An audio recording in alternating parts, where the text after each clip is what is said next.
Now call to order the January 8th, 2020 meeting of the Monroe County Board of Zoning Appeals. Roll call, please, Larry. Margaret Clemens. Here. Bertie Garritas. Here. Mary Beth Marchek. Here. And the other two positions are vacant at present, but they will be being filled in the near future. That'll probably help. The other two positions are vacant, but we have 3 members in a quorum. I do note that it will take a unanimous decision either to approve or deny a variance on tonight's agenda. So if there's not a final decision because of lack of a plurality in regard to the vote, it will be moved on to the next meeting automatically. Okay. I move that you introduce the evidence. I request that the following items be introduced in evidence for tonight's meeting: the Monroe County Comprehensive Plan as adopted and amended, Monroe County Zoning Ordinance as adopted and amended, Monroe County Subdivision Ordinance as adopted and amended, the Rules of Procedure of the Board of Zoning Appeals of Monroe County, and the cases advertised and docketed for hearing on tonight's agenda. I move that we approve tonight's agenda as published. Second. All in favor? Aye. I also move that we approve the minutes of the December 4th, 2019 meeting. I second that. I think I will abstain. I was not present. If you abstain, we'll just have to continue it to the next meeting. It does take a majority to approve. And what the basic rule is on minutes is not that you had to be there, but that you've reviewed the minutes and they seem to be an accurate depiction of what happened at the meeting. I abstain. Okay. We'll just continue it to the next meeting then. All right.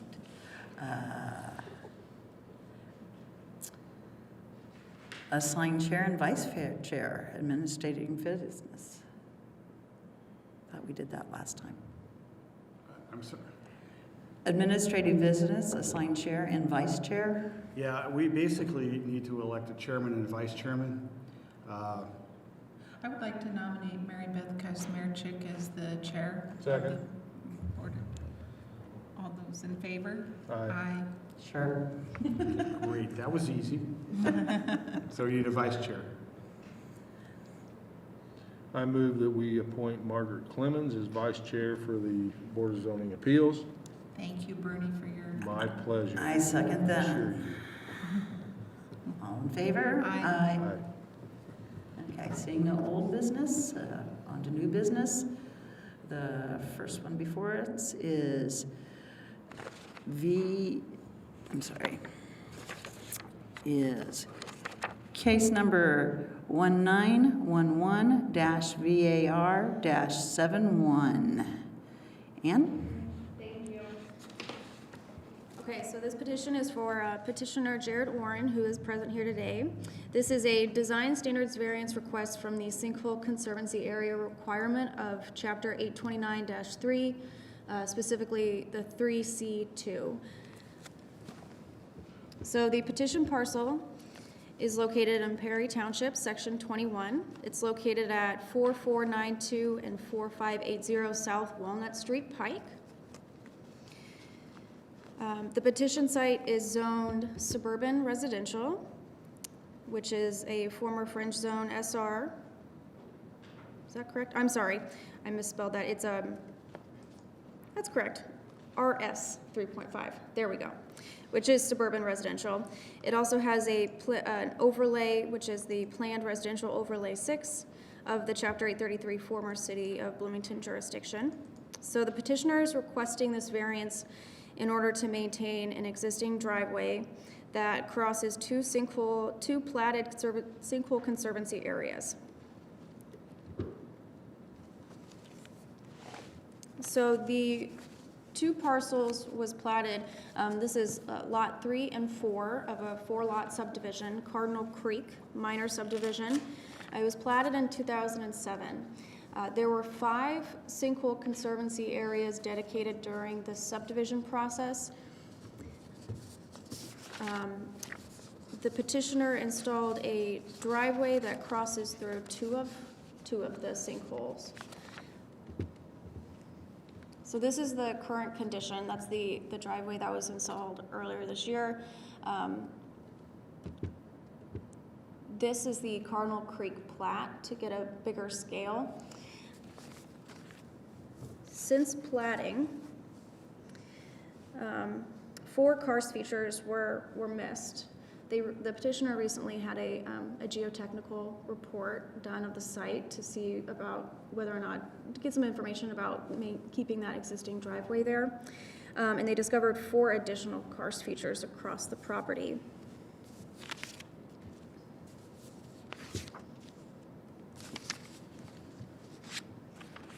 This is a site plan of the proposed build across lots 3 and 4. They're hoping to build a residential home with an accessory structure. So the geotechnical report that was done recently by Alt and Witzig Engineering, their summary that's included under site conditions in your packet states that they performed a subsurface investigation and evaluation to determine the suitability of the site for potential residential construction at the site. Based on the limited subsurface investigation, the proposed residential development at the site appears to be feasible from a geotechnical perspective. In their discussion, they state that the use of conventional foundations will be feasible for the site, and that lightly loaded residential structures will likely bear on the red clays at the site. So, to a little bit of background, the sinkhole conservancy area requirement that we're looking at, 829-3C2, states that all SCAs shall be established to the following minimum standards. For sinkholes greater than 1/4 acre in size, the SCA shall at minimum encompass an area within 50 feet of the post-development sinkhole flooding area, and as determined in 829-6, or all of the area within 25 feet of the sinkhole around with whatever is less, which restricts development from within and near those boundaries of the sinkhole.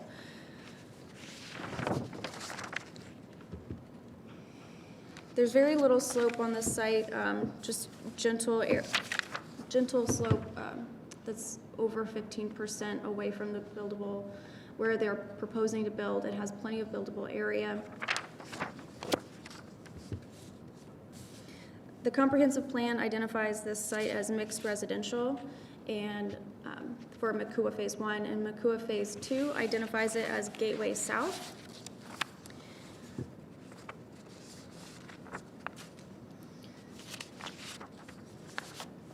So the Makua Phase 2 Gateway South is consistent with the use for these lots in the subdivision. It's intended to preserve historic assets while accommodating sensitive infill and redevelopment in the southern gateway to Bloomington. The district is intended to implement the vision for neighborhood scale infill development in the Clear Creek Gateway focus area of the urbanizing area plan. Okay, so on the screen are some site photos. So let's see, where was it?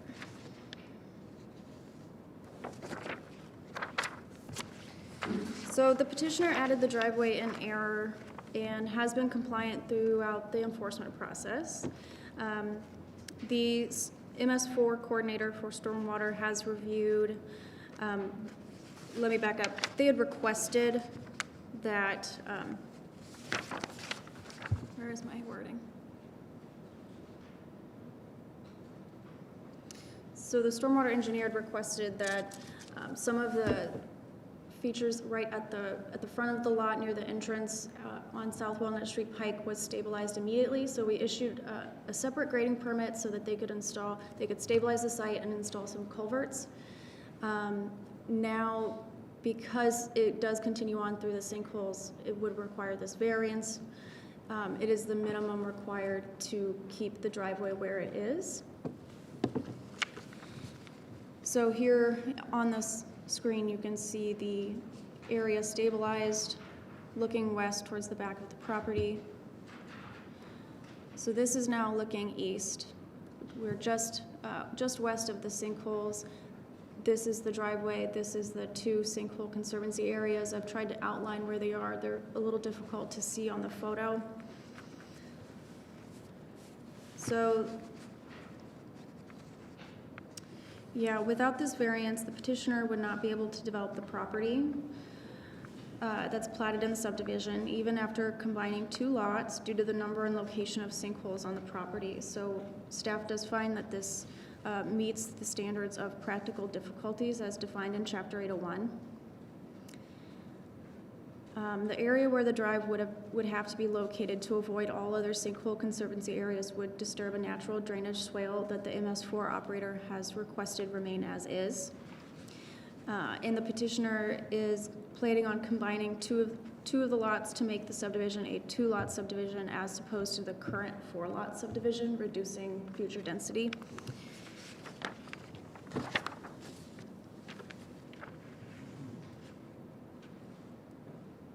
So staff recommends approval based on the findings of fact and conditional to highway and drainage reports.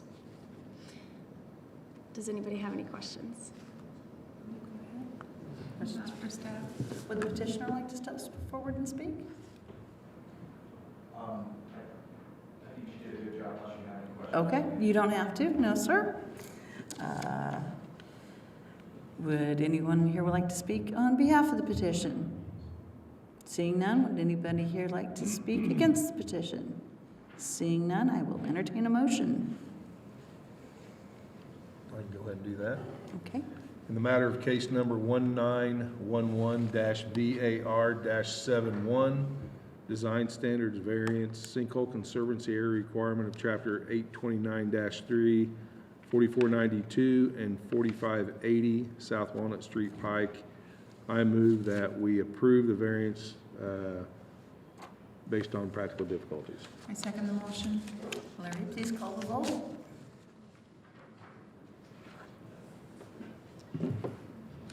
Excuse me, subject to staff's report and Drainage. Drainage and Highway Department's recommendations, excuse me. Thank you. Okay. The vote is on petition 1911-VR-11, Orin Sinkhole Conservancy variance, a variance from the SCA. A vote in favor is a vote to approve the variance based upon the findings with the conditions set forth in the staff report, as well as the conditions from highway and stormwater included in the staff report. Margaret Clemens, Yes. Bernie Garitas, Yes. Mary Beth Kamarchuk. Yes. Okay, the variance is granted 3-0. Thank you. You have a good day, sir. Okay, ready for the next case? And that's case number 1912-VAR-72. Drew? These are a letter of remonstrance from a neighbor that was given to us after the packet came out. Well, thank you. So I'm Thank you. distributing it to you now.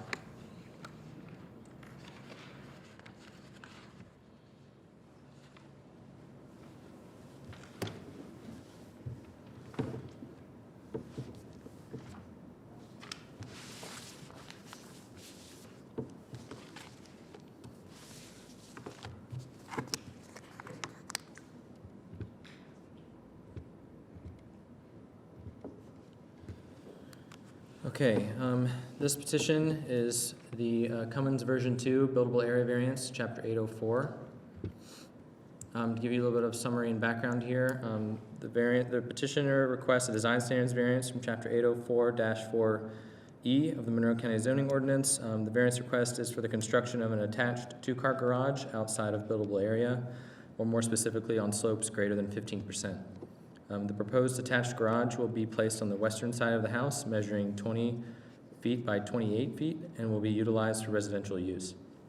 The current single-family residence was constructed in 2017 and was granted a design standards variance from the buildable area requirement by the Board of Zoning Appeals, and that was in May of 2016.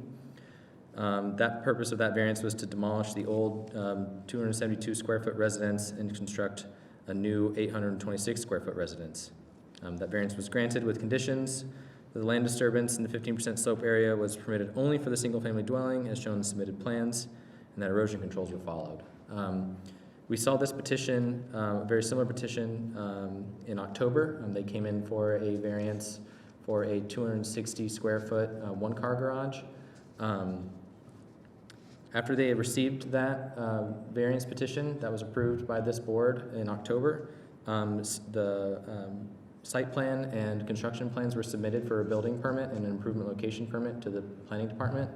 Upon review of that application, we realized that the size of the garage had increased by 300 square feet.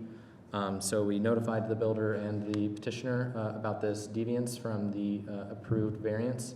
And they stated that they wanted to increase the size of the garage now that they had changed their mind. And in order to do so, they would have to file for another variance, and that's why we're here today. All the conditions of that October 2019 variance were approved. They were accepted. Some of those conditions were an as-built survey of the property that included the storage shed that had not been included on the original plans for the 876 square foot home, or excuse me, 826. The other conditions were that they acquire an after-the-fact improvement location permit for the storage shed. They did that. They also complete a drainage plan that is satisfactory to the county MS4 coordinator. That was also completed as well. And then they also completed work with planning staff to ensure the placement of the attached one-car garage would not encroach in any easements on the property.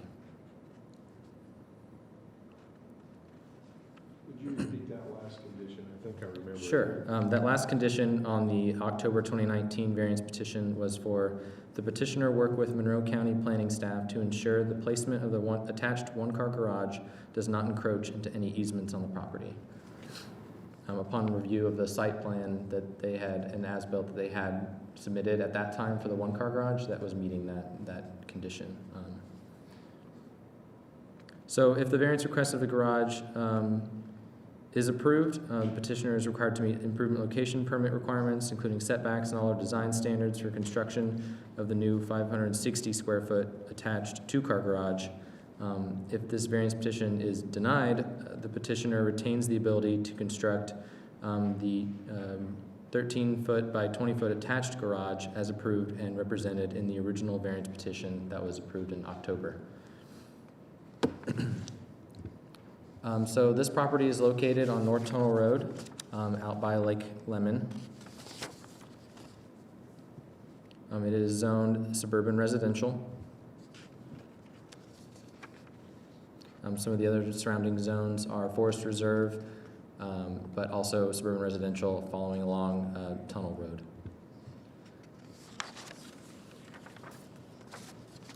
The comprehensive plan has it labeled as rural residential.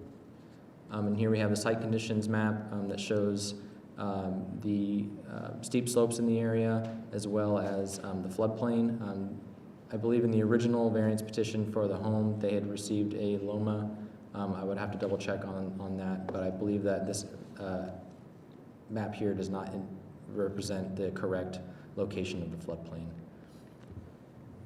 Here's the slope map. As you can see, all of the property is within the non-buildable area of the greater than 15% slope. And now here we have some photographs of the site. This is on the top left photo. In the right of that photo is Tunnel Road. So then this gravel offshoot comes down to this shared driveway of all these houses along this stretch of Tunnel Road here. In the bottom right photograph, you can see the retaining wall that is immediately across from the petition site. And then more of these photographs here are of the current home that received the variance originally. And then they're going to construct, the plan is to construct the two-car garage attached to the left of this home. We're kind of in that area where the parking space is now, but also connecting to the home. Here's some more photographs of that area in general.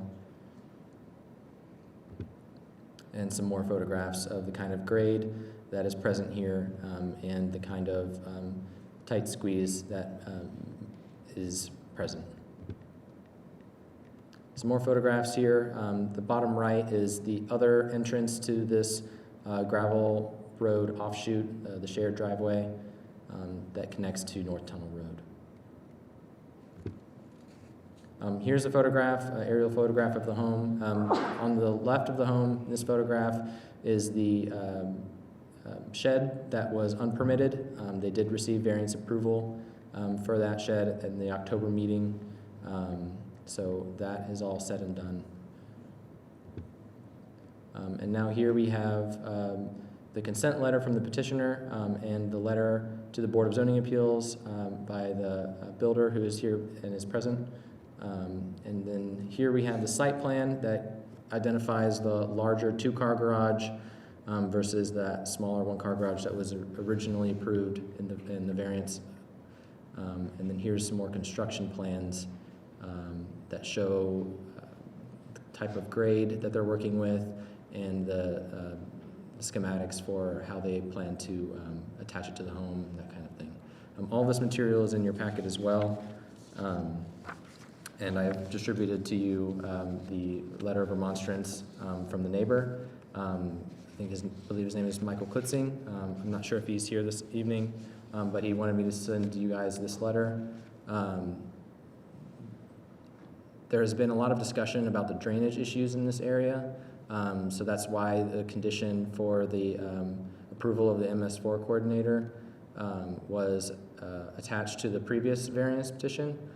So if we're looking to approve this petition tonight, we will probably want to take a close look to drainage issues.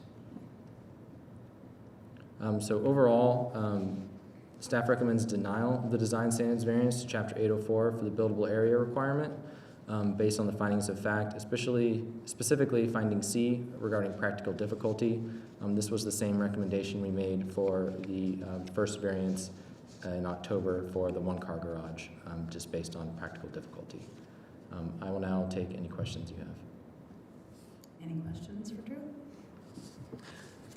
I don't have any questions. Bernie? Mr. McCardle, would you like to speak? Pleasure to see you again. Again, I'm So Dave. you want to sign in, please? Yeah, I'm Dave McArdle. I'm the builder, and, Sir, I need to swear you in first. excuse me, I need to swear you in first. I can't hear you. Raise your hand so I can swear you in. Okay. You swear to tell the truth and nothing but the truth? Yes. Thank you. I just wanted to explain the reason for the homeowner, once they went through the process of trying to get an appeal to build this original garage, they were under the assumption it wasn't hard to do, and I advised them that it is hard to do, and if they thought that down the road they may want to build another garage off the back of this house, and I told them, you know, you're lucky to get to build this one, and so you know, we thought we could make it bigger so that they don't ever have to do it again. And we have a accepted drainage plan. We're not encroaching on any of the setbacks. We're basically 7 feet wider and 8 feet deeper. And the only argument I can maybe make is the fact that we went deeper will take away from the slope from front of garage to back of garage. Since we're stretching it another 8 feet, that's that much less steep that it will need to be, which will help with the drainage, even more than the previous one that was approved, if that makes sense. Any questions?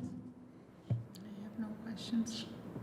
Yeah, just so I understand, so your client said, once you went through and they saw what the footprint was gonna be, what they were gonna be able to use it for, let's go ahead and get a variance to try to make it bigger for what we think we're gonna need in the future.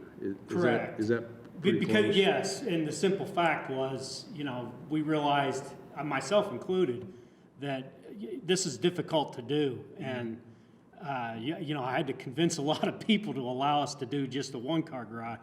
Just told them there's no way you're going to be able to do anything else in the future. And what they really need is storage. They don't even need the two-car garage. They just need storage. If you remember the pictures, you know, they have boats and everything's out in the yard, and they just want to put it up. So on the, Terry, on the, can I go ahead and ask staff a question? On the drainage on the side, it looks like where the builder and the petitioners have the, I guess, the northwest corner of the garage, there's a setback there. What does the drainage do there? Yeah, that'd be fine, sorry.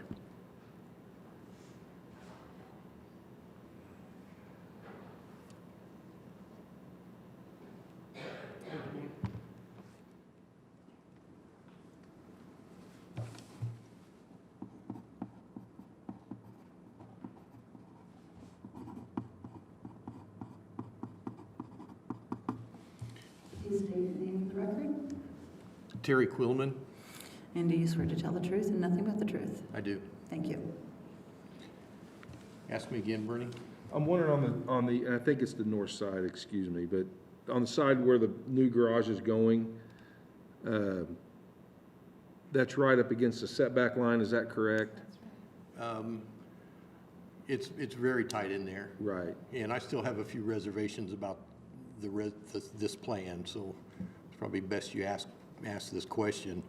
When I looked at it and worked out an inlet location and a pipe draining down to the lake, I was looking at the one-car garage, and it looked tight to me at the time.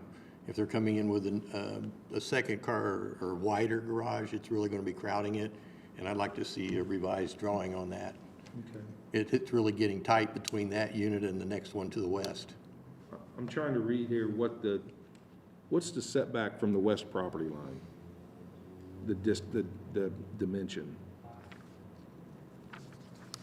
Is it 5? I think so, in the suburban residential zoning district, yeah. I think it's 5. Okay.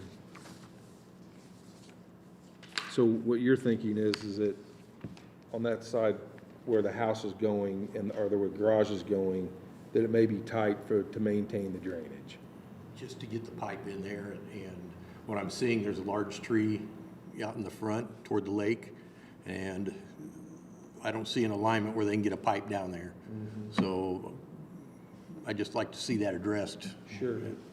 Are the gables going towards the north-south, or is sorry, Dave, or is the roof line sloping towards the property? Hip roof, you can, in the top left corner, you can see a top bird's eye view of it. Mm-hmm, okay, So it's sloping in all right, I got you, directions. okay. And then there'll be gutters and downspouts and And everything. they're Yeah. all pipe buried in Schedule 35 pipe. Okay, Good. yeah. Yeah, that's it for now, yeah. Anyone else here that would like to speak on behalf of the petition? Seeing none, is there anyone here that would like to speak against the petition?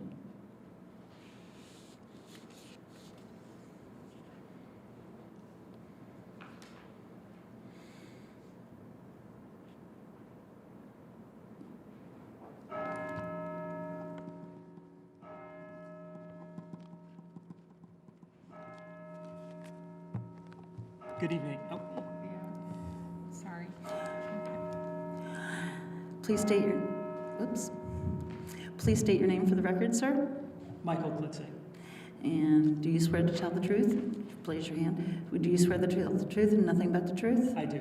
Thank you. And I come under remonstrance, but remonstrance is probably too strong of a word. Concerned would be a more appropriate word for my position on the proposed variance.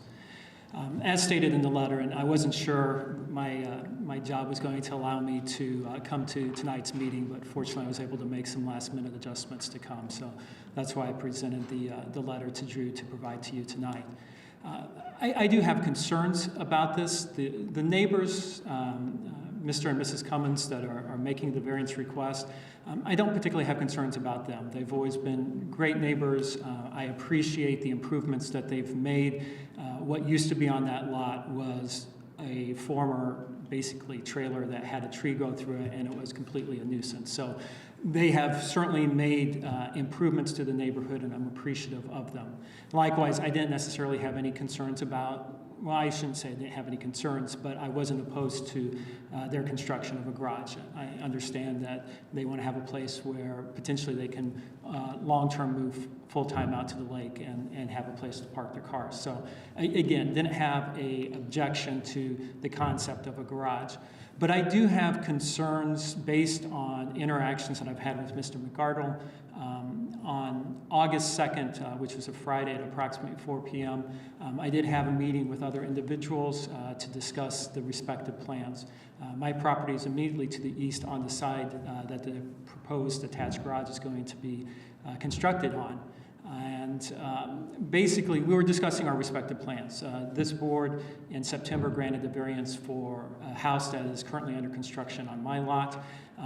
As indicated in the letter that I provided, we have had some drainage issues. The lot, the Cummins lot, the petitioner's lot, originally was at or below the grade of the lot that I have.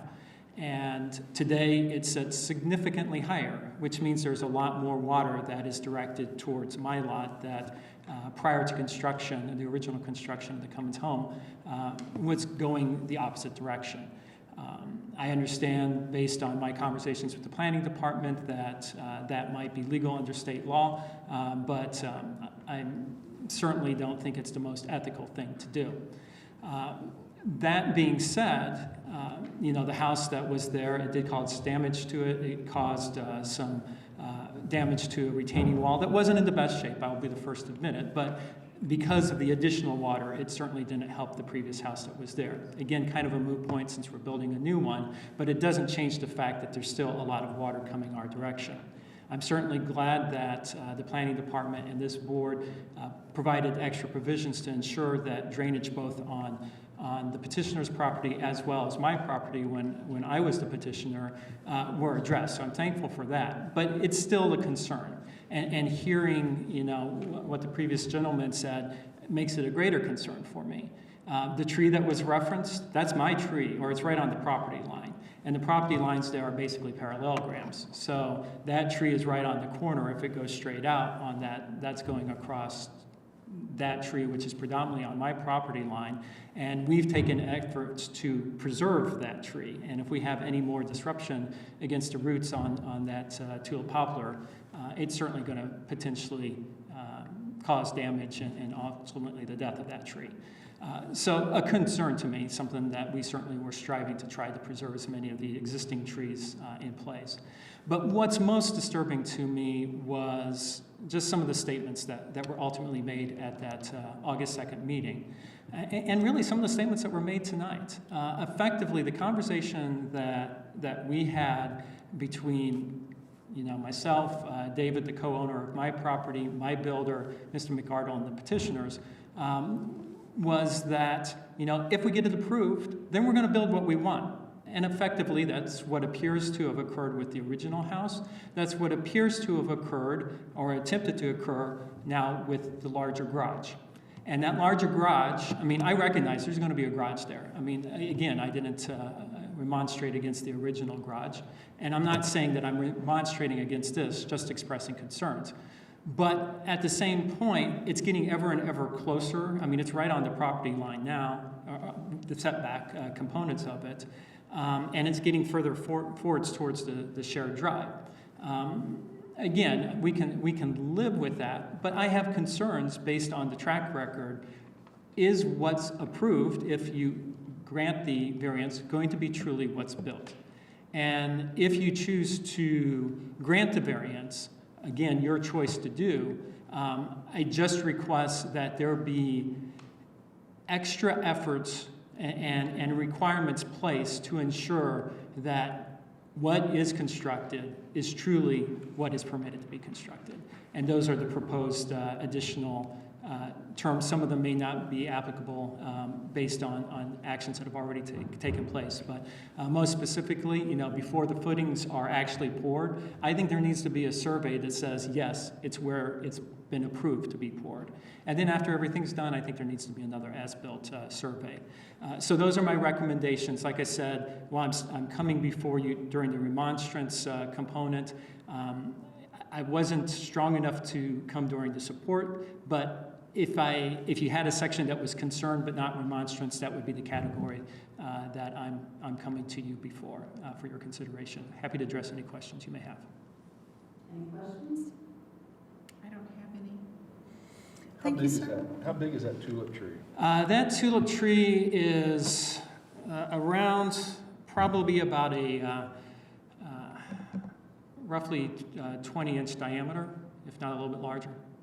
Thinking back, but you may have said it, but were you here for variance? I was Okay. here in I thought- September. I thought So okay. this property originally had, there were 3 trees right at the corner, 2 or 3 trees right at the corner, and then a couple additional trees that were right in the center of our lot. Because of where my septic needs to go, unfortunately, we had to lose those trees because we were going to disrupt too much of the root system with the installation of the septic. So, but you know, we were trying to preserve as many of the mature trees as possible, and this particular one, that's, you know, probably about 2/3 on my side and 1/3 on the petitioner's side, was one of the ones that we were trying to save. Just curious, about how far from that tree is your improvements going to be? Mine are outside the drip line, so probably about easily, and I'm not always the best at judging distances, but I would say at least 20, 25 to 30 feet. But definitely outside the drip line. Now, I am a little concerned, there was a little disruption of soil on top of it, but we didn't do any digging. There was just a little soil put on top of the roots there. So, on the, pardon me for not being able to pronounce your name, maybe, Klitzing? Correct. Mr. Klitzing's proposed conditions, I'm looking at these, and the number 3, the petitioner submit an as-built survey of the property that includes the storage shed addition on the east side of the house. Has that been, that's already been done, hasn't it? Yes, that survey has been. That part of it, okay. And then, because there's another line in there that says, and then of the new garage. And then there's another one here for the, after the fact, location permit for the storage shed, so that's been done. Yeah, the variance petition has been approved for Okay. that, after the fact. Okay, I'm just looking at these conditions and seeing which ones have already been addressed as a Right. part of what the other petition was and what you said, what staff has said has been completed. And then the petitioner completed drainage plan, but he's done it, or the petitioner's done it, but then that will have to be revised with the additional footprint if it's approved, I mean, from what Mr. Kitzlinger is saying, and then, okay. And to offer some clarity here, with all the conditions on the previous variance, Mhm. those needed to be completed and approved before we saw a building permit come in. So all of those conditions on the previous variance were good to go. Right.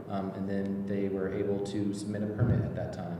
And then once we received that permit, that's when we realized the size had changed. Okay. So that made a difference to all of those conditions Sure, that had been sure. previously approved.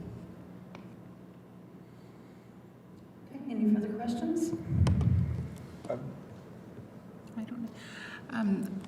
I don't have any questions. I just have a comment. Thank you, that sir. Just concerned about the impacts of one person on neighborhoods regarding drainage, so that even though for the current property, a drainage plan might be able to be designed that could fit within the constraints of the easements on the property, what we don't know is the effects it might have on the neighboring properties. And that's That's one of the things that I think about.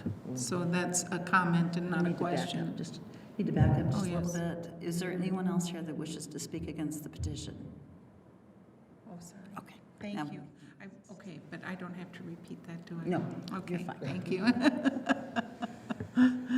So that's my only comment.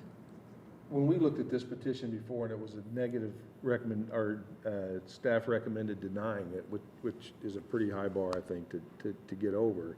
The one thing that I saw was the fact that up against the lake and just to meet the accommodations of the family, getting as much under roof as possible is probably a positive thing.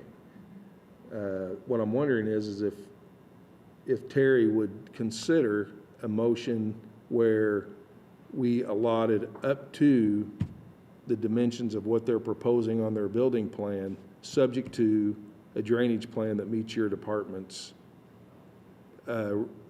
approval. If that would be yeah, I'm sorry, go ahead. Sorry about that, Terry.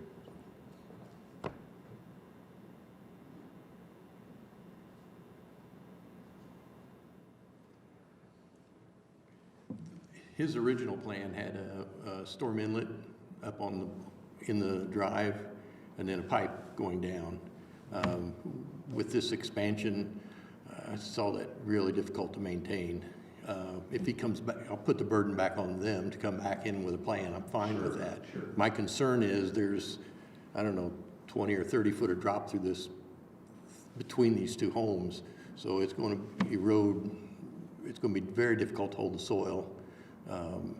That's what I liked about his initial plan, was that it was encased in a storm sewer and went out, and they were able to outlet it down closer to the lake where there'd be less opportunity for erosion. I would just, to answer your question, I would just say put the burden back on them. I'm fine with it. Well, yeah, and I'm not asking, what I'm trying to do is think of a way to articulate a motion that would put the burden back on the petitioner with your final review. Yes. But not just put a blank check out there that, you know, we make a recommendation, or we vote that doesn't consider the fact that you need to make sure it's a plan that's workable. Right. What would happen if you made that vote and we're not able to do anything that's reasonable? Beg your pardon? What would happen if you would make that condition and they're not able to come up with something that's reasonable? I don't really have a good feel for how much space. Did I hear a 5 foot yard, side yard setback? So I'm gonna assume there's 5 on the other side. And I also see, it looks like that structure is suspended. They could maybe put a pipe under it. I'm open to these ideas, but. Right, and it's certainly the petitioner's burden Right. to prove to you or to your department Right. that something can be managed there. Right. I'm good. I'm fine with that, Bernie. Okay. I have what kind of Yeah. question? I'm on, the current drainage approval plan was of the new plan. That was, well, we can look at it. Was it you I talked with I him? don't remember if it was you or it was You one of can- the other guys, but I know that the current approved drainage plan is with the current size of it. Okay, I think it probably was you. You had proposed a storm inlet, a yard inlet up, Yeah. up on the level spot. You're going to catch it and run it down the side. And actually, if you look at the property line, the front left corner of the new garage structure actually has quite a bit more setback than the 5 feet allowed. So I do have plenty of room for this. Could you repeat that, because I see it touching the setback line? in Well, the if you drawing. look at that inlet, it's basically a catch basin for the water to run into. There's plenty of room here. You know, here's the setback line.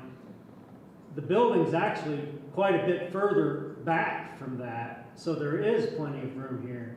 And the approved drainage plan then pipes it down and another catch basin at the bottom and drains into the water. So that, I mean, what we've what's been approved drainage-wise is the new plan. So it wouldn't be much work for you to revise it if it was necessary, if Mr. Quillman's office decided. Not at all, something but needed to be done. I just wanted to make that clear before you vote that, you know, Bernie? Yeah. I might add that I was under the impression this was the narrower garage, and after I'd spoken with him on their design, that they had come back and expanded it further. So I'm open to it. Okay. I just want to And see it. I think what we can do, we can make a motion that will satisfy kind of what we think we have and what we're gonna have, and hopefully they'll match up. can I make one more point? Yeah, I'm okay with that. You okay? Yes. Sorry to take so much time with this. It's a garage. But the house next to it, that the gentleman was up talking about, they built their house at the 5-foot setback. And if you can imagine from wall to wall right here, you know, we have slope from the ceiling down to the floor between the two structures. On their side, they've cut halfway back so they could have a window right here. When I told them we're both going to try and have a 10-foot walkway between the two buildings. And by cutting that to have a window there, they've kind of caused their own problem. And I warned them at that meeting that by doing that, you're creating a place for all this water to go. So I don't think it's a good argument that all of a sudden we're dumping on the neighbor. I mean, the neighbor is building a house right there that I don't feel like we are dumping on by the design of their house. Thank you, sir. Would you like to speak against? I have a question, and I hope you know the answer to this. Where is the septic system in relation to where the water would be going from, being directed from up above? Septic's in the back here, and there's a tank here. So it exits the house, and it's piped down to here. So it's out of the way. It's up, but it's up front, right? It's towards the lake? Yes. Yes. How close will that drainage outfall? I mean, basically you want to take it to the collection port down below, right? Correct. How close is that going to be to the septic system? Not at all close. It's down here. Is it a Presby system or? The septic? Yeah. I believe so, yes. Do you know whether there's a perimeter drain with it? Yes, there is. Okay.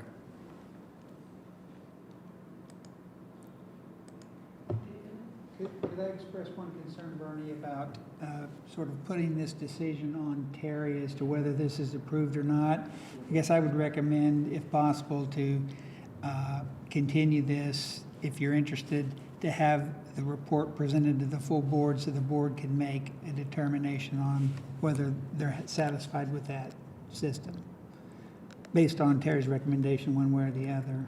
Where I was going with it, I was gonna what I was gonna suggest we do is make a motion to give an approval up to, but not exceeding what's shown on the plan. But I think that's okay. I mean, frankly, I think that's all right. You know, the petitioner's gonna have to come back, but we can move this to table this until the next meeting to give the, I believe Mr. Klitzing wanted to speak up and say something. The one thing that I want to take exception to is basically we were asked to alter the design or our design intent of our house, our new house, based on how significantly the slope and grade of the petitioner's house is today compared to how it was before the petitioner's house was built. Basically, our area was, yeah, we dug out for the foundation for our house, but where the window is going to be located closest to the drive is actually on the second floor, and it is foundation all the way to the top. Where the window is located on the lower level is closest to the lake in the corner of the house, and not at a slope that is higher than what it was originally. So I take exception to the fact that had we done something differently, then this would be a moot point. It's not a moot point. I mean, the slope issue, the drainage issues that we have certainly changed significantly since the original development of it. And I'm frustrated with that. I do think that it would be, I mean, this is a big picture thing, but, you know, I think that when projects are proposed, that there needs to be an assessment of how this will impact the neighbors. But that's probably something above all of our pay grades. But at the same point, you know, it is a concern. I am concerned as I'm hearing this. Hopefully the drainage plan that has been proposed is based on, and that has been reviewed by Terry, is the larger structure. But again, the corner of this new structure closest to the lake is right, based on the illustration up there, right on the 5-foot setback. So, I mean, if it goes underneath the structure, then okay. If it's going into the 5-foot setback, then, you know, I have concerns again. So, thank you. Thank you, sir. Okay. Okay. In the matter of case number 1912-VAR-72, Robert and Catherine Cummins, buildable area requirements of Chapter 804, variance request, I move that we table this do I have to detail a date, or I can just say to a future? Well, what I'm saying is, if it takes a little bit more than a month for them to get it under control, can I just say to a future meeting? Or, You can, but they would have to re-advertise when they okay. get it ready. I move that we forward this to the February 2020 meeting in order for the petitioner to validate the drainage engineer's drainage concerns and to make any modifications that may be necessary to alter the petition in a way that the concerns of the drainage department are satisfied. I second the motion. The motion is in regard to petition 1912-3R-72, Cummins buildable area, version 2, variance. The motion is to table the petition to the February 2020 meeting. A vote in favor is to approve the continuance. Bernie Yeritas? Yes. Mary Beth Marchek? Yes. Robert Clemens? Yes. Okay, this will be on the February agenda. In the event that the report's not finished, the matter could be continued by staff Okay. at that time. But this way, we won't have to re-advertise it. Sure, thanks. Thank you. Thank you. Thanks. Thank you.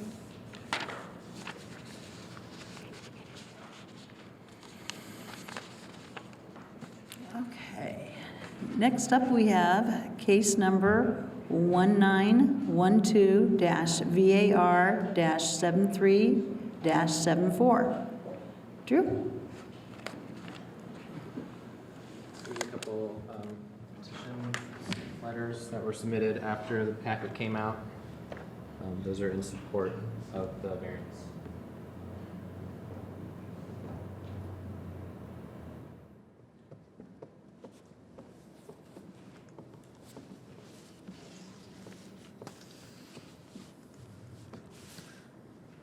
Okay, this is for two design standards variances, one to buildable area, 15% slope requirement of Chapter 804, and one for the Eco Area 3, 18% slope requirement to Chapter 825. This is the Molus buildable area variance and the Molus Eco Area 3 variance.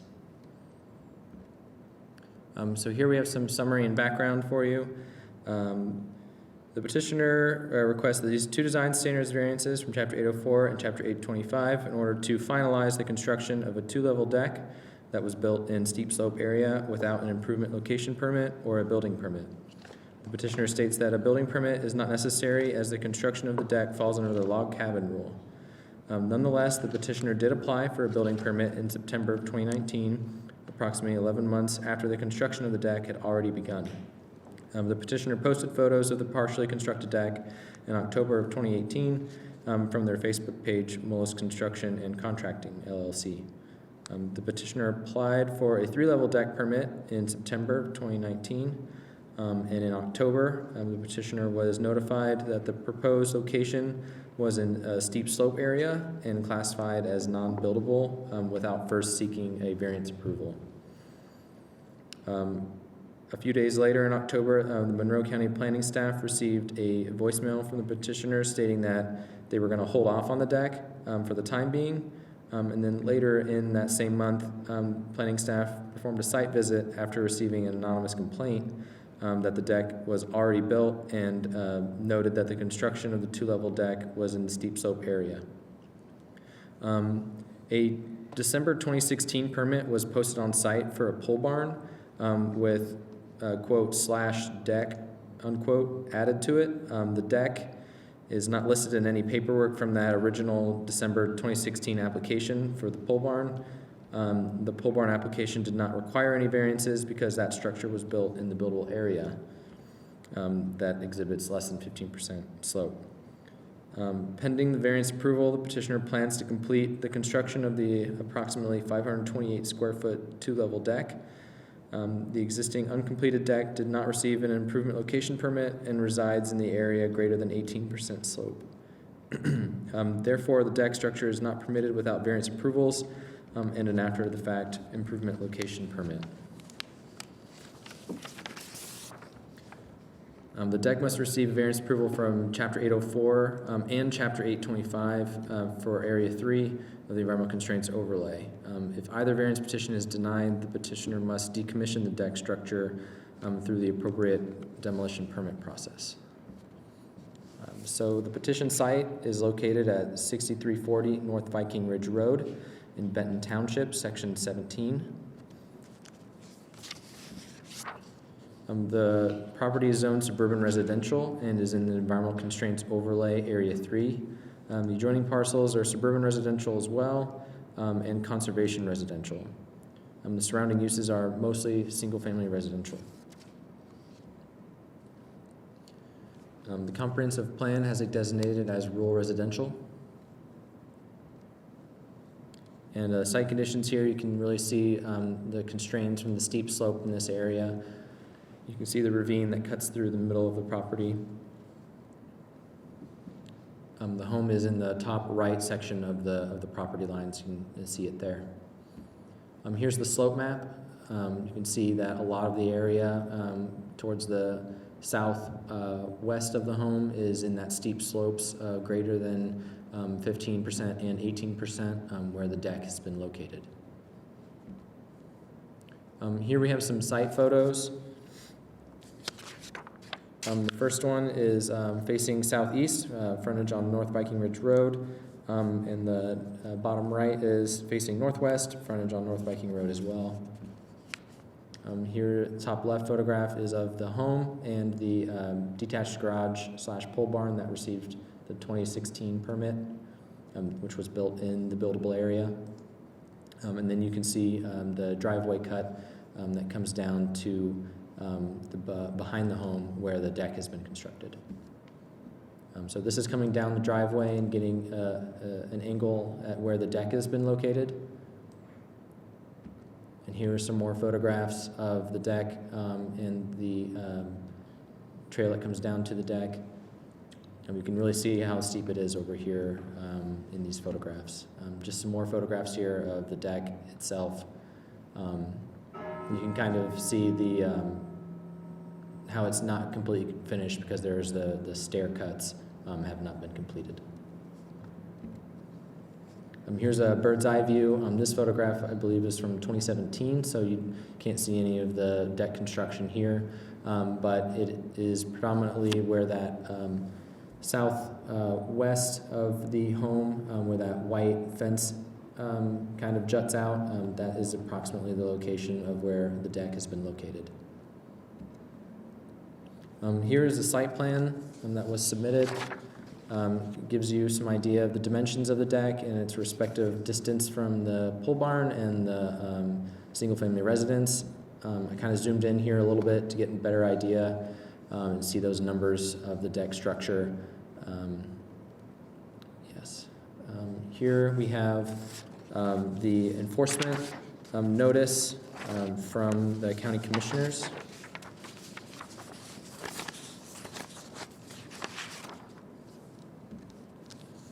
And here we have the evidence of the Facebook page posting where the deck was beginning construction without an improvement location permit or a building permit. In the photograph to the right is of the building permit that was edited to say /deck, and that was the 2016 building permit for a pole barn.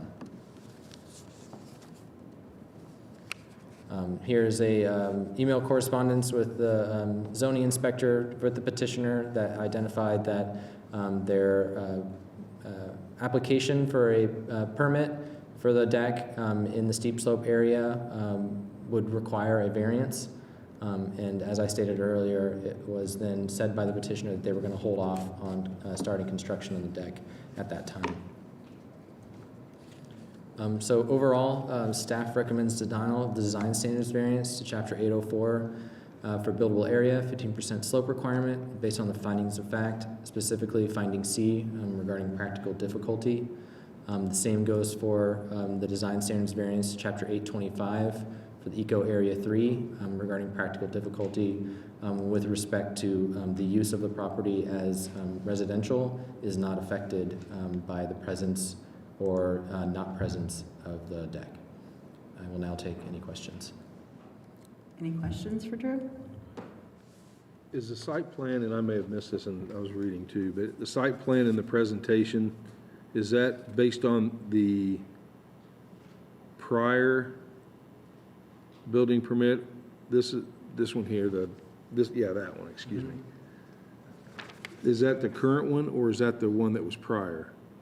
I believe this is what was submitted with the application for the building permit for the deck. Okay. So at that time when we received this, that was the notice that was sent to them saying you would need to pursue a variance in order to place the deck where it is because it is in steep slopes. Okay. In the original 2016 December permit application for the detached garage pole barn, there was no evidence of a deck being pursued in that application. Okay. So the word deck was added later by we don't know who? The deck was begun construction in 2018 according to their Facebook page. The actual word on the permit that is posted. Yes, It was written in there. that was edited by someone. That was edited. Mhm. So that's a county document that has been altered. Correct. Okay. All right. Thank you, Drew. Any other questions for staff? I don't have any. Do you, Bernie? Any more questions? All right, yeah, thanks. Mr. Carmen?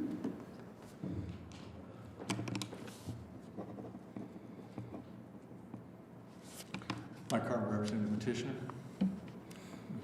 Thank you. You're a lawyer. I don't have to swear you in. Well, I know this. Different chairpersons do different. That's fine, okay. I was educated. I want to correct a couple things, and there are a number of what I'm going to call fringe issues or questions you may have that, for not to prolong this, some of those I'm not going to address unless you're concerned enough you want to ask about it. We can give answers, some explanations. I'm going to address a few of those now, but probably certainly not everything that's either been commented on tonight or is in staff report. I consider them fringe issues that aren't ultimately germane to, I think, your final decision, but we're happy to address those and provide answers or explanations if you wish. So just don't mean to put the burden on you, but I am going to leave some of it to you to ask questions so that it will respond to those things that are of concern to you. A couple of corrections. First of all, the site plan. That was for this variance. I asked client, Jim Mullis is here, and his wife Jennifer. I told him for purposes of the variance request, he needed to prepare something that showed what is there. And so that was created by Jim and Jennifer, carefully, painstakingly, with scaling it, measurements to show everything that's there now, so that this was never submitted as part of a building permit or plan. This was created for purposes of the variance petition and filed as part of the variance petition. So that's why the deck shows on this, because this is as is now, what's out there. The location of the house, size of the garage, size of the deck, et cetera. In the staff report, there's just one factual error, minor point. It talks about construction started in October. It actually started in March of 2018.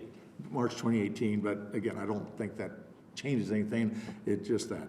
A little bit misleading only in the sense it's just how people paraphrase things. Jennifer's call about holding off was not holding off on starting construction, holding off on doing anything more. The deck, as you see it in those photographs, was essentially done as that shows in those photographs of September 24th of 2019. It does not have, it's not done. The bottom staircase going all the way down the ground needs to be finished off. It would need to have a railing added to it. The only work done in this area after September 24th was at the kind of the upper level. There was what Jim calls the tiki bar that he went ahead and finished removing and cleaned that area off, partly not to leave it, partly done, not to leave it less safe, so it didn't add to the deck, expand the deck. It was removing a small structure that is at the upper level called a tiki bar that was off to one side of the deck. So work did halt with the idea that once it was clear they need to apply for their variance. You know, we can talk about how we get to where we are almost on every petition and what people know and understand about permits and that. The one thing that doesn't come out in staff report that actually bears, I think, significantly on criteria C, the practical difficulties issue, because that really is, I think, where your focus is going to be tonight. The staff report and findings of fact on everything else are not harmful, and apparently they find as to various other, does not interfere, does not cause harm, does not interfere.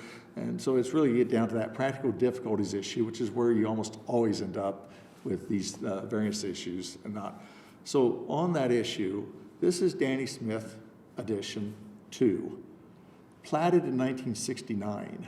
In 1969, the concept of slopes, restrictions, eco areas, buildable areas were not even the twinkle in anybody's eye. They were not heard of. There wasn't even a zoning ordinance at the time in Monroe County in '69. So Danny Smith Park gets created in this sloped area with you saw the map, all those residential lots, most of which have homes on them, not all of them, there are still a few vacant lots, but homes built before anybody ever thought of or heard of restrictions based on slope or based on buildable area sizes. Those are really a recent vintage in the planning and zoning area, at least in Monroe County, particularly the buildable area one. So we end up with a residential lot that today, if it was being platted, you could build any of those homes on there. Almost none of those lots have the required buildable area. Everything would require a variance to put anything up on those lots for the most part. That's a pretty broad brush, but that's the reality of when you saw the slope map, you saw the red, you saw how many of these lots, and the majority of the lots are contained in those slope areas. So you end up with petitioners, Wallace tonight, and you're going to see maybe others. I suspect there's been a lot of buildings done out there that violate slope requirements that it just, nobody thought about it. It didn't come to anybody's attention. Things have happened. That's not an excuse. It's just a reality of how things happen sometimes. So you have the petition tonight, looking to the decks that have been added, this portion of it, the decks. On the one photograph, I don't know, Drew, if you could go back to that, shows the driveway.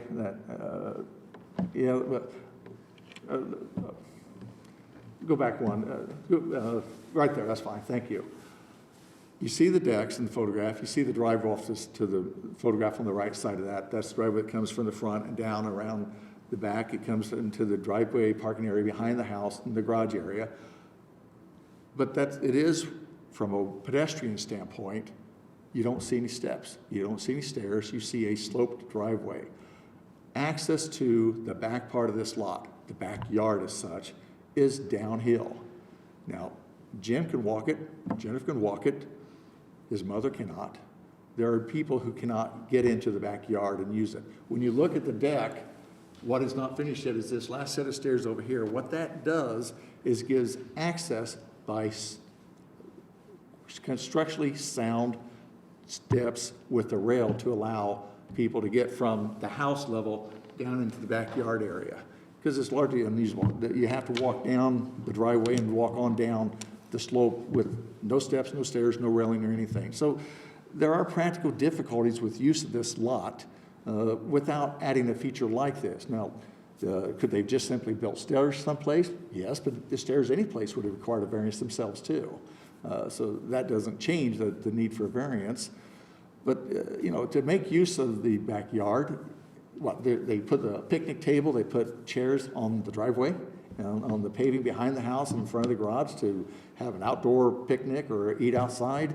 The deck serves a lot of purposes. You know, we like to encourage people they have a long, deep lot, a nice, from a green space, a nice lot. This is interior to the lot, it's behind the house, it's not visible from anybody else, it's well set in from the side yards on both sides, it's central on the lot, and it makes that back part of the lot usable for something more than just to look out your window or to stand on your paved driveway to look at it.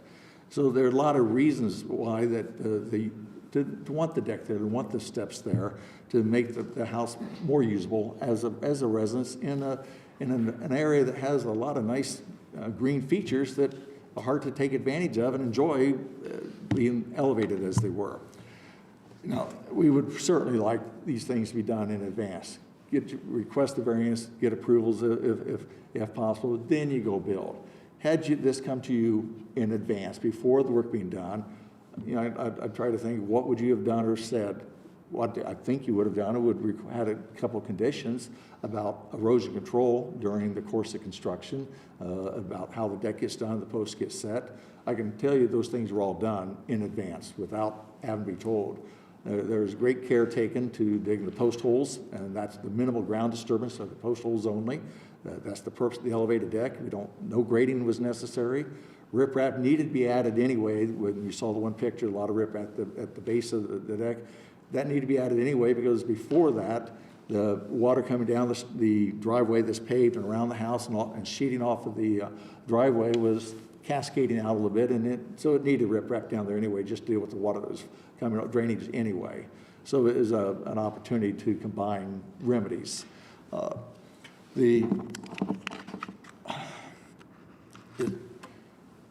I can talk about the building permit that you asked about earlier, and maybe I should just go ahead and get some of this out and hopefully be done with it. First of all, a building permit is not required for this deck.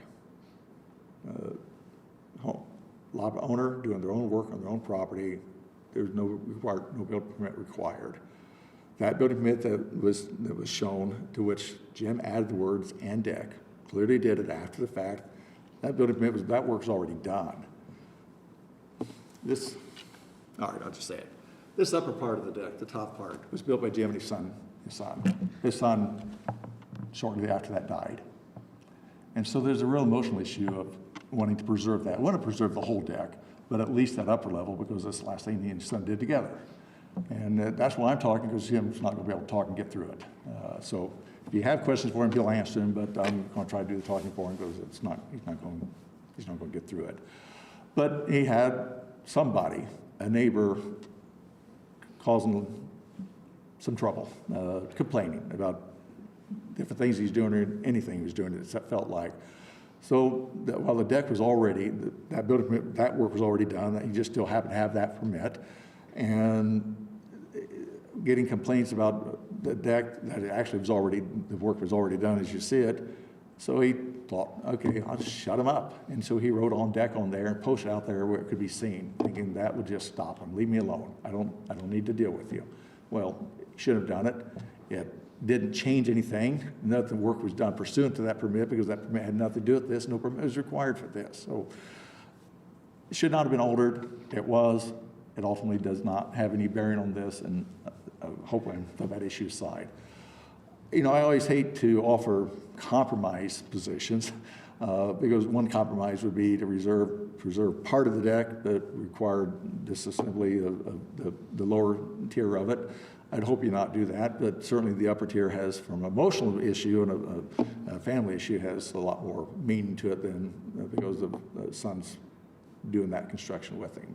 But we would like to keep the whole deck as you see it, but be able to finish it out, the stairway, finish off the stairs, add the railing so that people can go from the house across the deck and down the stairs into the backyard for use of it there. I believe that there are practical difficulties there. I know the staff report says no practical difficulties, but when you look at existing lots that were platted in sloped areas in 1969, and you think, how do you use this lot and develop it in real? If this were on flat ground, we weren't sloped and buildable area questions, would you have any hesitation to say that's a nice addition to the house, that deck, and it's useful, and it encourages use of the property in a reasonable manner and in a responsible manner? I don't think you'd have any question about it. But the problem is we're on a sloped lot that we can't do anything about. We can sell the house and move someplace else, I guess, but that doesn't change the facts. So we have a deck that was built without getting the proper approvals up front because of the required variances. I can't undo the timing and the chronology in which things happened. I can assure you, and Jim will, if he needs to come up and talk, that other than finish the removal of that tiki bar and finish that area off so it wasn't unsafe, there was no work done after this issue surfaced and he needed the variances, and that was in September, and they've stopped, and that's why it still remains in a not a completed state, waiting to see what gets approved or not. Would ask that you find that there are practical difficulties with the use of this lot presented by the existing conditions that were created at a time before the ordinances ever were in on anybody's radar at all, let alone actually being adopted and incorporated, that it's a reasonable use of the property to add the deck and the staircase down to the lower level, and that the variance is necessary to allow that to happen. Would ask you to approve the variance to preserve the deck as it is, but certainly allow it to be finished off then with the appropriate stair railing for safety. We can't leave it as it is. It either needs to be approved and finished or it needs to be removed, but we would ask to be able to keep it. We'd rather not go back to accessibility to the back part of the yard by walking down a sloped driveway, because there are no staircases anyplace else, and any staircase is going to be in a non-buildable area. It would still require variance.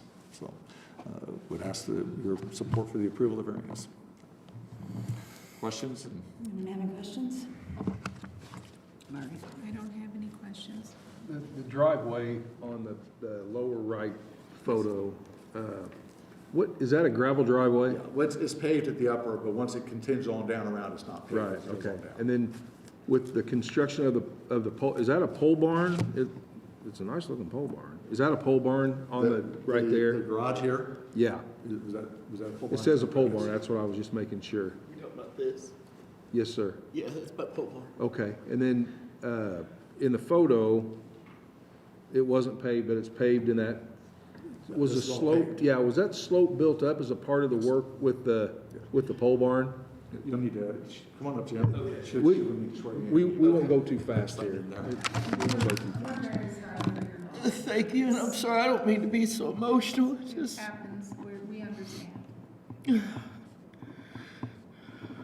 I'm, Mr. Mullis, I'm just trying to understand some of the timeline. And I totally understand Just that. relax, we're all okay here. I think I messed up here, but my name's on here. Could you please state your name for me, sir? James Mullis. You swear to tell us the truth and nothing but the truth? I do. Thank you, sir. First off, I want to say I'm sorry what I did about the permit. I shouldn't have done that. That was wrong of me. But I was ill and lost my son. I just wanted to go away. So I hope you understand that. Now. Okay. The driveway that goes back to the pole barn, was that? Right here. Yeah, was that constructed at the time the pole barn was put in? At the same time, yes. So did you have to build up that slope at the time when you put that? This was all built up when I built the house. Okay, so you built the house and then it was built up to have a Yes, flat I was area. building the house. I took all the dirt that came out of the house and put it here and all this, and this was a gravel driveway for years. Okay, And then in 2016 or whenever it was, when I built the garage, basically it was the same way. I just added a few loads of stone to make it fall properly. So what happens is this water comes down, and you can almost see where it comes. If you look right here, that water comes right here and goes right out that spot right there. And I've taken precautions over the years to put concrete slabs and riprap and everything else, and that has been that way for going on 15 years now, and has never washed out a bit. And there's no water that goes underneath that deck. Everything slopes from here, here, here, and goes out right in that very corner right there. Okay, so it was built up, and the area where the deck was, that's not where the natural grade was at one time? No. Okay, okay. It looks like a nice deck. It's a lovely deck. I mean, I guess I would agree with what the petition's representative said, that accessing the back part of the yard is important. Now, I can't necessarily disagree with staff's statement that, you know, they can live there and the deck isn't necessary for them to live in the house. But the full use of their property, I think, is augmented by the fact that they can use the back part of the yard without bringing people down the driveway and accessing it from that, Yeah, from I that have side. an elderly mother, you know, she can't go down there, we have barbecues or whatever down at the bottom, you know, if we wanna try to go down there, she's not able to get down there. I've got grandkids, you know, especially the one that Tripp left behind, it's very important that I definitely don't want him getting hurt. Could I just ask one question? Because I'm, you know, I'm on the Board of Zoning Appeals, but I'm not a builder or anything. And to me, you know, of course, this is a steep slope and all of that, but the environmental hazard, exactly what is it in this case? Because it doesn't have a roof and it does have holes for the water to go through the platforms. I mean, what exactly, could you explain this to me, staff? I'm sorry, thank you. I think I can explain it. We have an environmental constraints overlay. We've had that since 1997, years before Mr. Mullis bought the property. You know, regardless of whether or not the lot was created in 1969. Yes. The ordinance was in effect when he purchased the property. And the idea is to minimize disturbance in steep slope areas. The ordinance is set up that we have certain ability to waive the ordinance, but only in the case of construction of a primary residence, and only the minimum amount to construct a primary residence.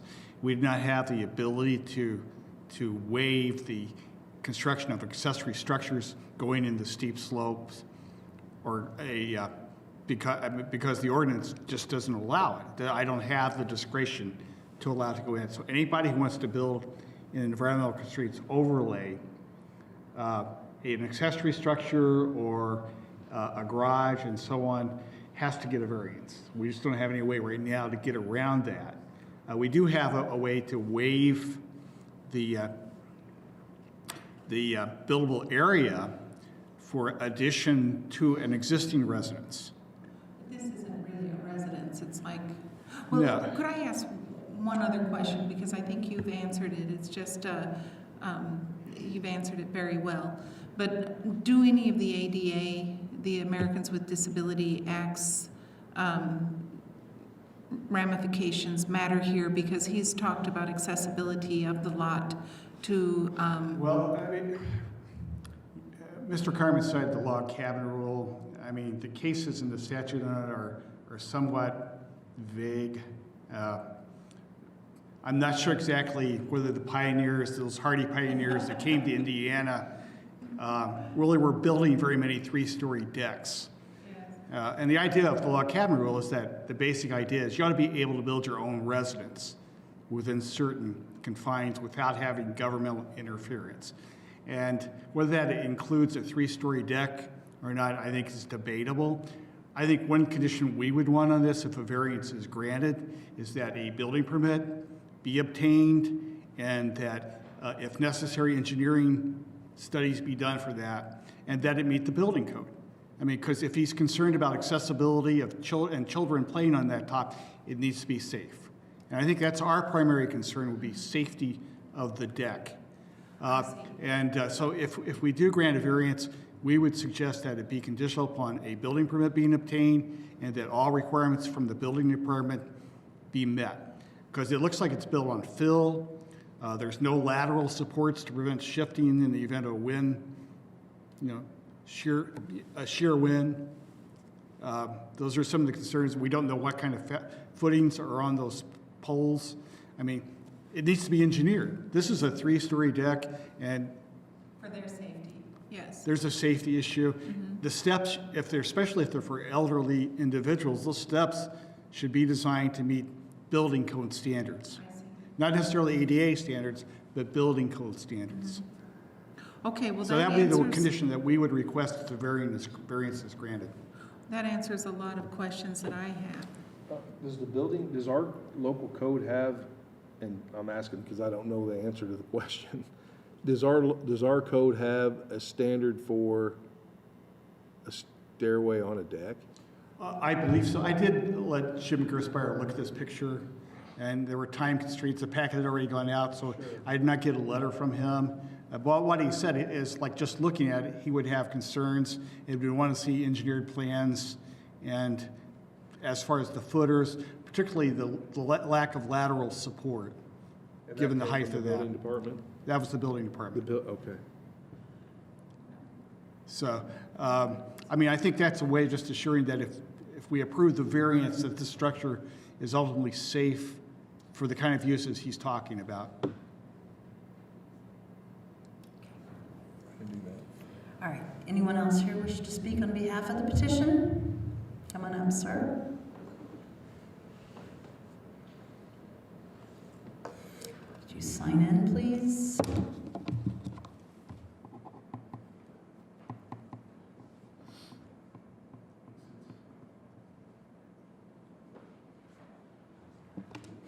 Ulrich Knudsen. Please state your name. Ulrich Knudsen. Yeah. Okay. And do you swear to tell the truth and nothing but the truth? Yes. Thank you, sir. I've lived in the neighborhood since 1993. It's a great neighborhood. We have Sycamore Land Trust, 50 acres. We have Friends of Mount Gilead, 50 acres at the end of the road, never be built. My wife and I, we really enjoy the view, the back view off of our deck. Many an evening, we sit there and just talk about our day. I've been on Jimmy and Jennifer's deck. It's beautiful. That's where you would want a deck if you owned that piece of property, to make proper use of it. I could see unwinding at the end of the day on that deck. It's almost like you view right into the woods. Even though my lot's only 100 feet wide, once you get on the back, you get to enjoy all of it. So if I owned that home, if I bought that home, I would want to be able to use the deck as it is right now. I've been on that deck. That deck is rock solid. He has, I don't know what it's called, those huge rocks at the bottom that keep any dirt from moving down.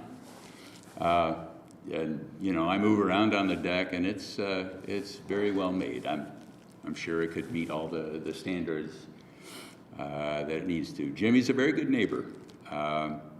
His yard is one of the better looking yards in the neighborhood. Some neighbors don't take as good a care of them as Jimmy and Jennifer do. So I'm here to support the variance for the deck. His son, Trenton, my sister lives right across the street from Jimmy, which is why I moved in the neighborhood.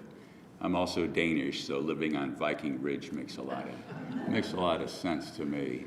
But Trenton's done work for my little sister down the street, hard worker.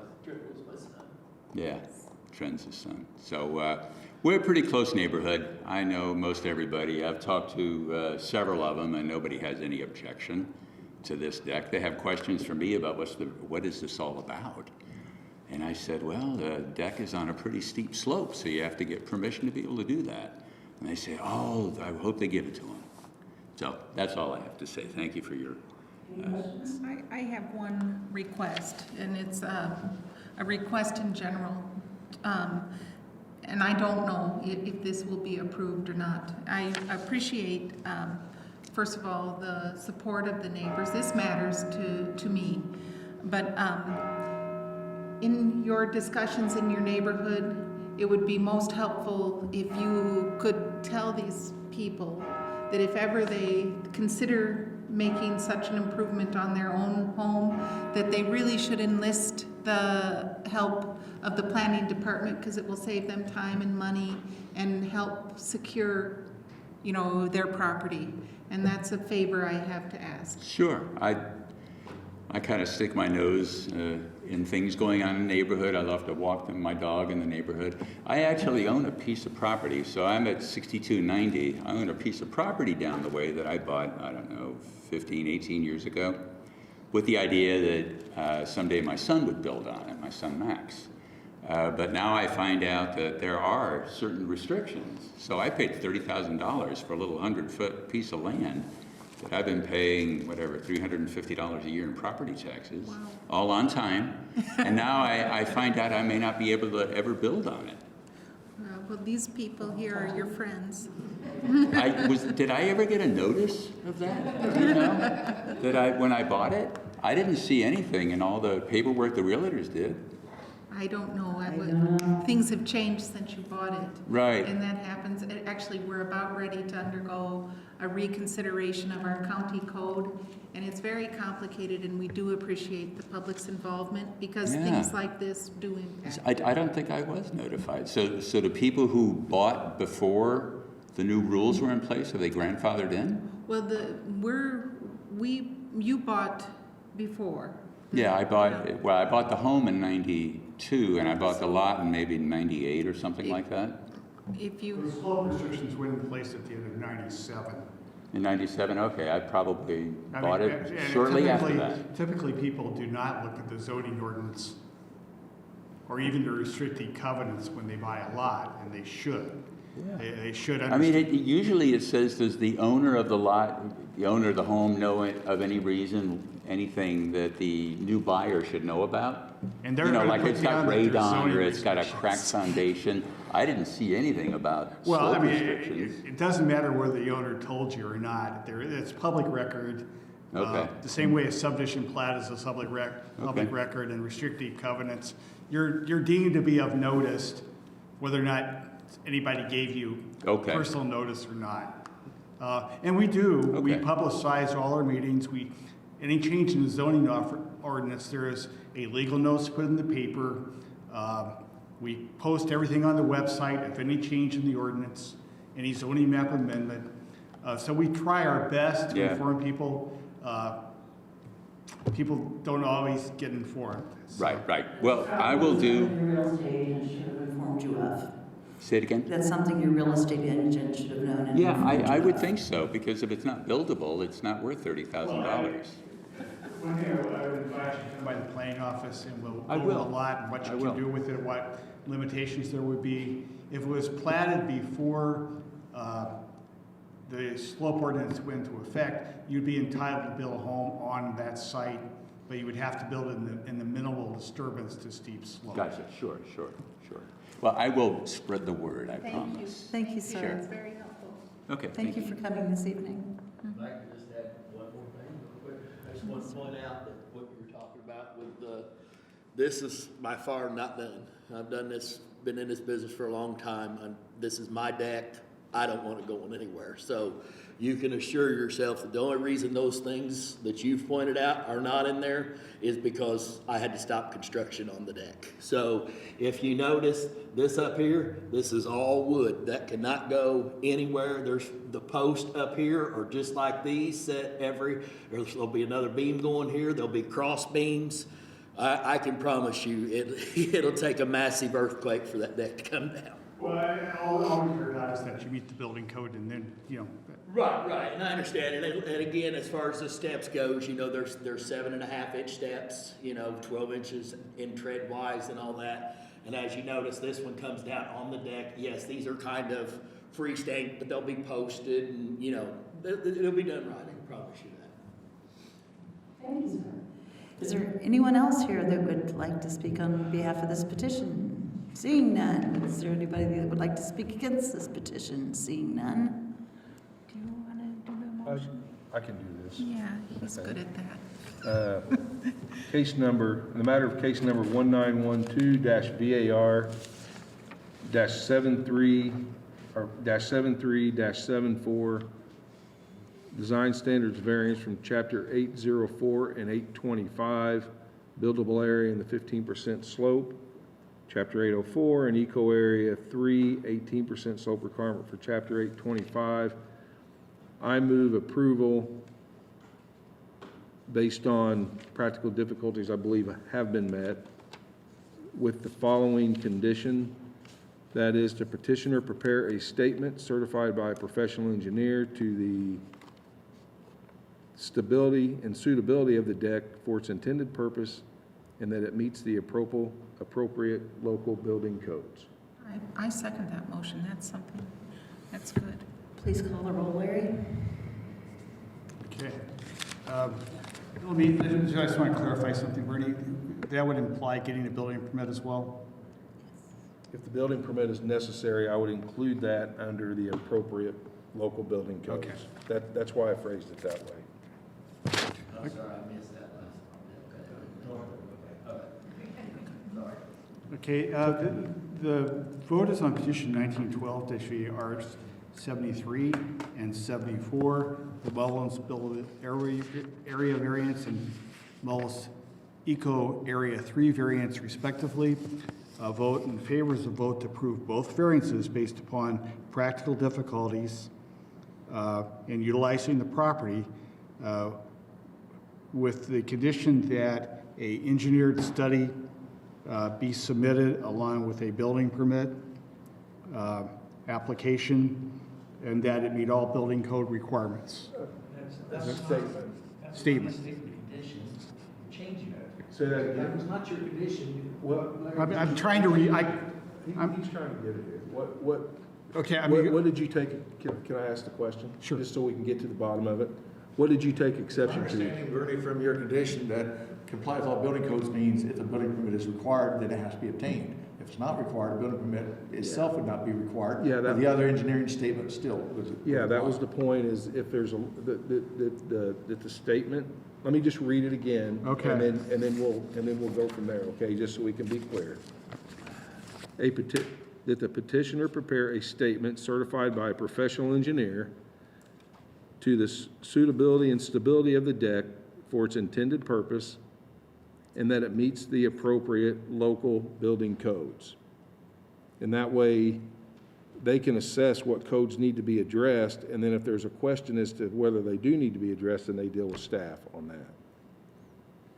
Because there's a question whether or not a building permit's necessary, so I'm just saying that it meets the local building codes. yeah, I think my concern was having some basis for the building department staff to review the site and review the construction. Well, and that's why I put in there that it be by a professional engineer who takes actually liability and certify it. understands that. That's why Okay. I didn't want to leave it up to the building department to make all the decisions. They've got a statement by a professional engineer that would take the liability for such. That's why I phrased it that way.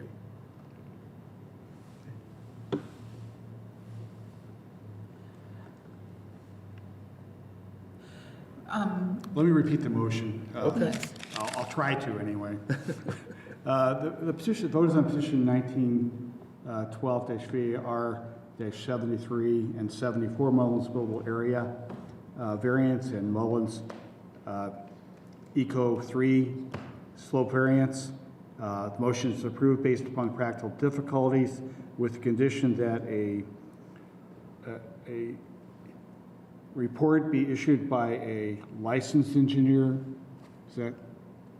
A petitioner prepare a statement certified by a professional engineer to the suitability and stability of the deck for its intended purpose, and that it meets the appropriate local building codes. Okay. I'll just go ahead and put in the record, as stated by board member Bernie Garitas, and we'll take it directly from the transcript that way. Yeah, that works. Okay. Again, a vote in favor is a vote to approve the variance with the conditions set forth. Mary Beth Kamarchuk, Yes. Margaret Clements, Yes? Bernie Garitas. Yes. Variance is approved with the conditions set forth. Thank you, sir. Thank you. We're, Could I shake your guys' hand? sure. We wish you, oh, that's nice. We Thank wish you you so many much. happy It's days just ahead. one less burden. Yes, we, I'll take that. yeah, I'm so Thank you, sir. sorry. Appreciate you. Yeah, thank you. I wish you happy days ahead. I know it's hard. How old's that grandchild? He's 4, and our son was 25 when he died. Memorial Day was the last day. Oh, I'm so sorry. Yeah, it was the day after my husband's birthday. Oh, I am so sorry. Make sure low railings so that 4-year-old doesn't like, nice low railings so that 4-year-old doesn't go off the edge. Yeah. Keep him Well, safe. I'm glad you get to enjoy it and that you have a nice, beautiful memory of having built it with your son. And yeah, thank you. Thank you. It's a Thank you, sir. beautiful day.